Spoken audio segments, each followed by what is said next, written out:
Bonjour à toutes et à tous et bienvenue dans ce nouvel épisode de podcast signé Poquelin. Aujourd'hui, on vous emmène à la croisée du sport de haut niveau, de la performance et du parcours professionnel. Notre invité est Guillaume Benoît, responsable grand compte chez Poquelin, expatrié aux États-Unis et récemment qualifié pour les championnats du monde d'Irox 2026 à Stockholm. Guillaume, bonjour. Merci Lauriane, merci de me donner la parole pour parler de ce sujet-là qui me tient à cœur. Donc pour commencer, est-ce que tu peux te présenter en quelques mots et nous dire très rapidement quel est ton rôle chez Poquelin aujourd'hui et quel est ton parcours professionnel? Guillaume Benoît, donc je suis chez Poquelin depuis mai 2012. J'ai commencé à Verberie en 2012 au marketing en tant que responsable produit moteur. Après, j'ai évolué au sein de l'équipe marketing, donc responsable produit, responsable marché. En 2018, on a discuté de possibilités pour moi de partir aux États-Unis. Ce qui est intéressant dans ton parcours, c'est cet aspect international. Tu es parti en tant qu'expatrié aux États-Unis. Qu'est-ce qui a motivé ce choix et comment ça s'est passé sur le plan personnel et professionnel?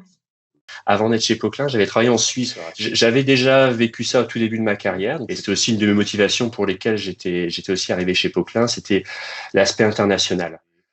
À la fois le côté professionnel, mais aussi le côté humain, de travailler avec des personnes d'origines différentes. Et donc, j'avais exprimé à mes managers lors des revues annuelles que éventuellement, s'il y avait des opportunités à l'étranger, j'étais ouvert. Alors, c'était une décision personnelle, mais aussi collective avec la famille. Donc, on était un peu dans une période un peu idéale, voilà, des enfants qui commençaient la maternelle, la primaire. Donc, cette décision a été prise fin 2018. On est arrivé à peu près un mois avant le démarrage de l'école. Et côté professionnel, je visitais les filiales, notamment la filiale américaine, avant mon départ aux États-Unis. Donc, je connaissais déjà pas mal de personnes, de collègues. Et voilà, je pense que ça s'est fait pour le coup assez naturellement dès mon arrivée. L'expatriation, c'est quelque chose qui a changé beaucoup de choses dans ta vie, surtout à cette période assez charnière. Mais il y a quelque chose qui est resté inchangé, c'est ta passion pour le sport. Est-ce que tu peux nous en parler un peu plus en détail? C'est quoi ton histoire avec la pratique sportive et qu'est-ce que ça t'apporte sur le plan professionnel? Donc, en partant aux États-Unis, mon voisin était un coureur à pied. Il avait lancé un groupe de course à pied. Donc, il m'a intégré à ce groupe. Et donc, j'ai fait mon premier marathon à Chicago en 2021. J'ai aussi participé à quelques triathlons. Et j'ai pu participer aussi au marathon de Boston. Donc voilà, c'est le marathon historique aux États-Unis. C'est beaucoup de gens rêvent de le faire. Et après ça, j'ai eu un petit, voilà, j'avais envie de changer. Donc voilà, donc le triathlon qui est monté je suis allé jusqu'à le demi-Ironman. Donc voilà, j'ai fait 2 Alpha Ironman donc en 2024. Et l'année dernière, là, j'ai fait le Alpha Ironman de Madison. Aujourd'hui, pour moi, ce sport et voilà les valeurs que je retrouve dans le sport, de l'effort, de pas abandonner. Je pense que ça se retraduit aussi dans ma façon de travailler, de prendre les challenges et je pense que le sport est assez formateur à ce niveau-là. Donc en 2024, tu décides que tu n'as pas encore pratiqué assez de sports différents et donc tu découvres l'Irox. Est-ce que tu peux nous expliquer brièvement en quoi ça consiste?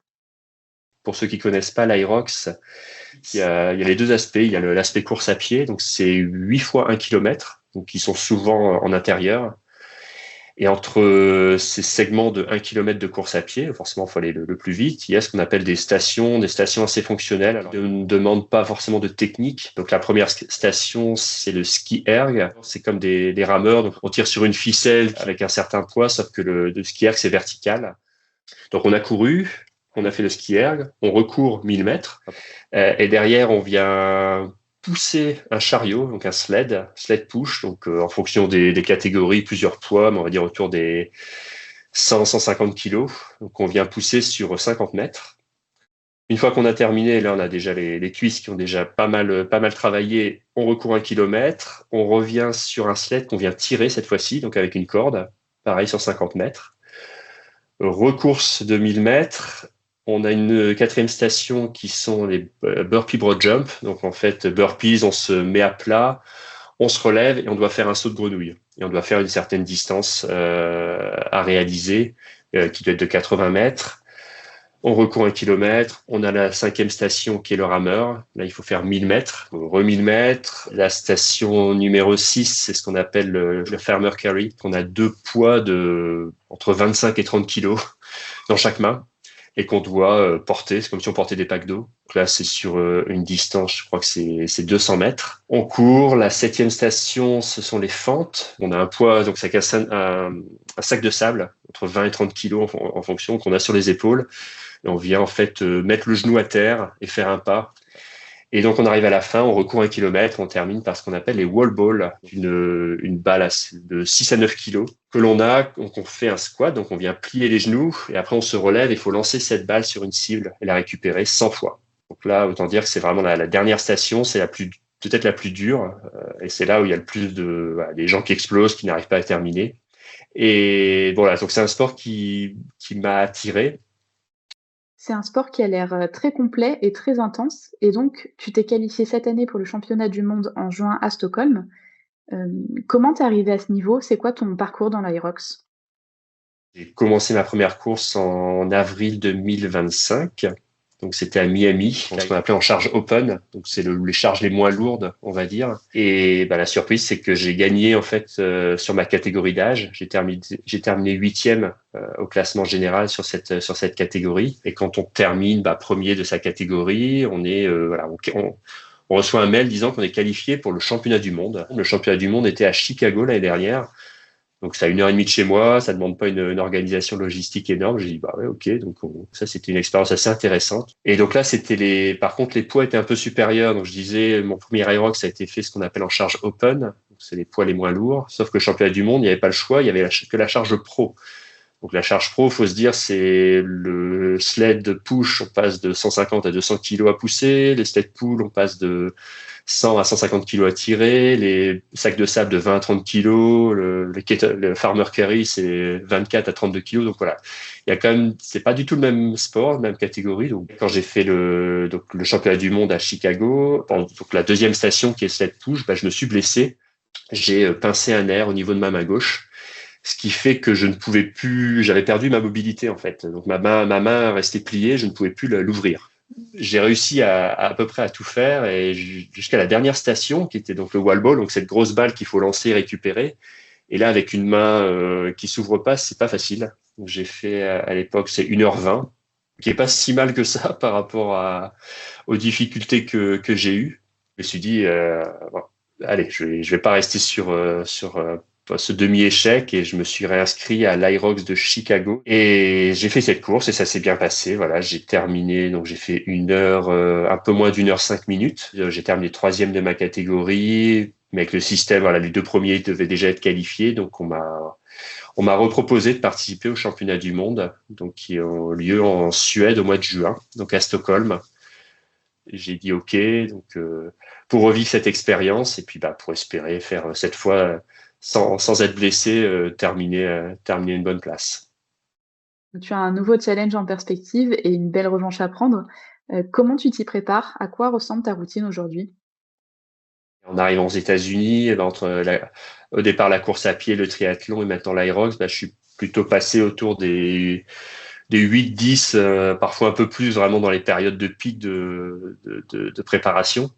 Au niveau des horaires, ça se passe à peu près une séance le matin assez tôt, parfois une séance le midi et 2 séances un peu plus longues le week-end.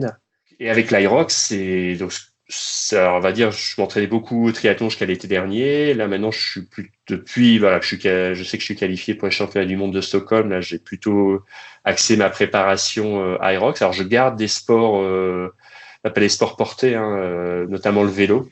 Et donc, avec l'Irox, j'essaie de simuler les stations Irox. Donc, c'est souvent le samedi matin. Voilà, j'ai remplacé ma longue sortie vélo par une simulation Irox, ce que j'appelle. Et donc je conserve toujours ma sortie longue à pied, si possible le dimanche. Donc j'essaie d'organiser mon planning pour gérer son travail, ses horaires. J'ai la chance aussi de pouvoir faire un peu de télétravail quand c'est possible et nécessaire. C'est un équilibre qui se passe assez bien et que voilà.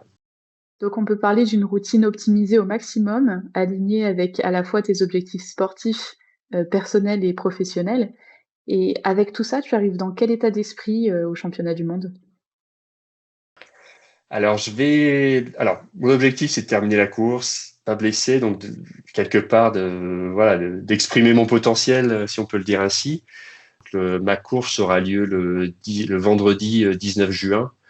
Donc, mon objectif, ce serait, donc j'ai fait un peu moins d'1h05 à Chicago, ce qui me positionne, on va dire, dans les 20 meilleurs temps à peu près de ma catégorie d'âge, donc au niveau mondial. Donc voilà, ce serait d'essayer d'être dans cette norme-là, le top 20, pourquoi pas le top 10. Si c'est mieux, ce serait génial. Mais voilà, je pense que ce serait logique d'arriver et puis de faire un temps. J'ai fait un peu moins d'1h05, bon, peut-être faire un peu moins d'1h04, me rapprocher de l'heure, qui est un peu le Graal pour tous ceux qui font de l'Irox, faire moins d'une heure. Là, pour le coup, ce serait vraiment bien. Super. Eh bien, il ne me reste plus qu'à te souhaiter bonne chance pour le championnat, j'imagine. Est-ce que tu as un dernier message à passer aux auditeurs? N'hésitez pas à me contacter sur toutes les problématiques, enfin les sujets qu'on a abordés, que ce soit l'expatriation, le sport, l'équilibre vie sportive, vie perso, vie professionnelle et les sports que j'ai mentionnés, la course à pied, l'Irox, le triathlon. J'ai forcément des expériences à partager, donc n'hésite pas à m'approcher. Un sujet qu'on n'a pas abordé, c'était le soutien, le support. Donc dans ce genre d'expérience, c'est un engagement personnel, mais c'est vrai que c'est toujours intéressant s'il y a des personnes qui connaissent, je sais pas, des marques qui souhaitent aider des athlètes. Je suis toujours à la recherche à tout ce qui est nutrition, tout ce qui est entraînement, etc. Il faut pas qu'ils hésitent à me contacter. Donc c'est vrai que si on veut me suivre, notamment au niveau sportif, on peut se connecter sur mon Strava. Et en tout cas, encore une fois, je suis le premier à vouloir promouvoir cet équilibre et l'importance pour moi de l'activité sportive au quotidien. Donc j'espère qu'encore une fois cette interview motivera certaines personnes à se lancer dans le sport et l'Irox en particulier. Super, bah écoute, je manquerai pas de mettre le lien vers ton Strava dans la description de cette vidéo. Guillaume, un grand merci pour ce partage d'expérience, c'était hyper intéressant. Encore une fois, je te souhaite bonne chance pour ta prochaine épreuve sportive et on va essayer de suivre ça de près le 19 juin. Merci à tous pour votre écoute et à très bientôt pour un nouvel épisode du podcast.